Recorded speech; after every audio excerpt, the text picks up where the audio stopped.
I'm going to show you how to do a paprika chicken.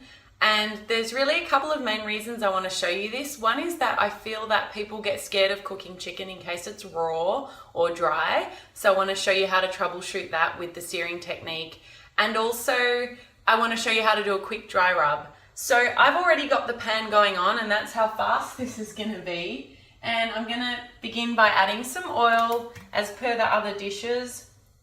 And I'm just going to show you a dry rub. So I've got my plastic chopping board out because we're handling raw chicken. And I've just got some Mary's organic chicken breast. Chicken is one of those things I really recommend you try and buy organic and free range and pasture raised where possible, because the health properties are so much better for you, proven. They've done studies on this, as well as just the humane treatment of the chickens. So if you can, do purchase organic or pasture raised chicken. So here is the chicken over here, and I'm just going to remove it from the packaging.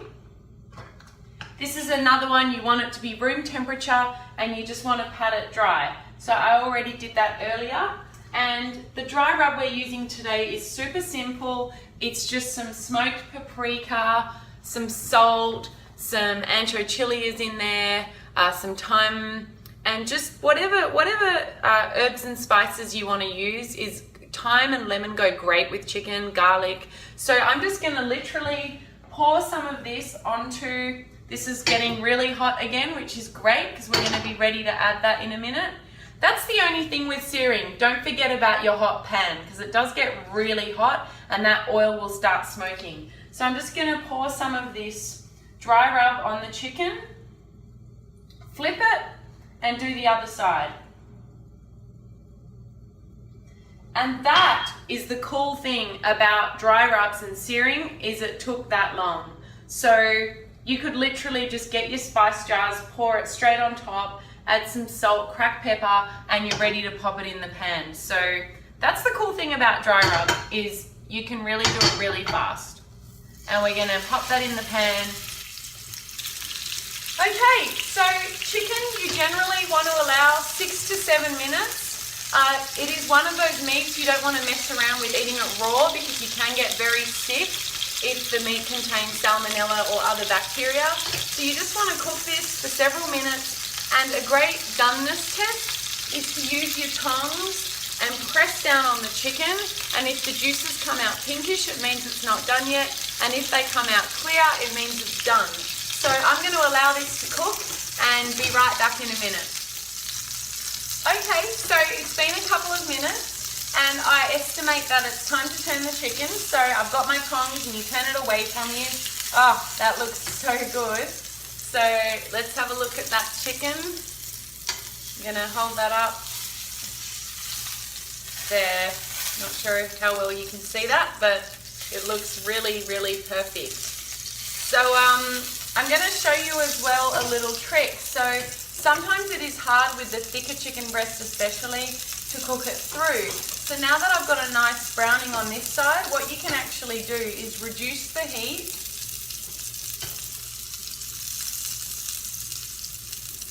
to a nice low temperature, and you actually just put a lid on the meat, and this will allow the flesh to cook through and make sure it's done without burning. So that's a really great trick with chicken.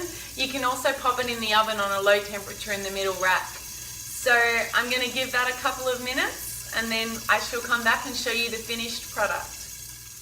Okay, so I just wanted to show you another trick with chicken, where if you can't get the middle to cook, or you just can't be bothered waiting, you can actually halfway through the cooking process just lift it up with a fork and cut it through the middle like this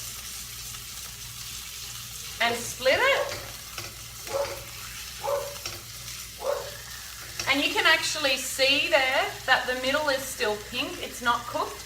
And then you basically butterfly it open through the middle and flip it. So I've now basically split this through the middle, and I have my 2 seared browned sides on the pan, and then you just cook through the middle the raw bit. And I often do this when I just can't be bothered waiting for it to cook properly, and it tastes super good because it sucks up all the juices out of the pan, and then you can just be sure and confident that your chicken's cooked properly.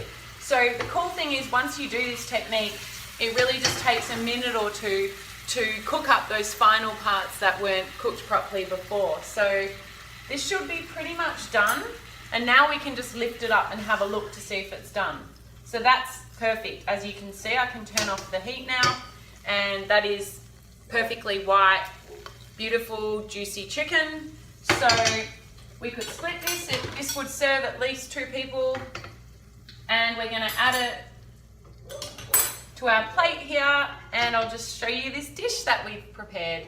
So here's the chicken from this week's recipe. It's served with the sage gnocchi. I used some pasta and the pickled cucumber, which is delicious, and give it a go if you've never tried anything like that. It's really nice to use different herbs like dill too. And then there's the chicken, and I guess you can see that how good that looks. I've served it again on a bed of arugula. I love serving my dishes like this on a bed of greens because I think it makes it look bigger and it looks more delicious and vibrant, and it's better for you. So there you have it. That's our third dish.